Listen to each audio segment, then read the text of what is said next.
ராமநாதபுரத்தில் டெங்கு காய்ச்சல் பாதிப்பால் சிகிச்சை பலனின்றி சிறுவன் உயிரிழந்த சம்பவம் சோகத்தை ஏற்படுத்தியுள்ளது.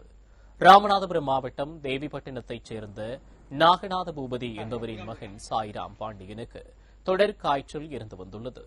இதனையடுத்து சிறுவனுக்கு தேவிப்பட்டினம் அரசு மற்றும் தனியார் மருத்துவமனையில் சிகிச்சை அளிக்கப்பட்டது. இருப்பினும் தொடர்ந்து உடல்நிலை மோசமானதால் ராமநாதபுரம் அரசு மருத்துவக் கல்லூரி மருத்துவமனையில் சிறுவனை அனுமதிக்க அழைத்துச் சென்றுள்ளனர்.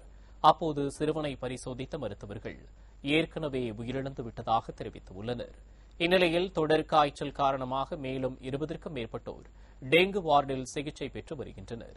சாலைகளில் தேங்கியிருக்கும் சாக்கடை கழிவுநீர் மற்றும் குப்பைகளை அகற்றாததே காய்ச்சல் பரவுவதற்கு காரணம் என குற்றச்சாட்டு எழுந்துள்ளது. அவற்றை விரைந்து அகற்ற நடவடிக்கை எடுக்குமாறு பொதுமக்கள் கோரிக்கை விடுத்துள்ளனர்.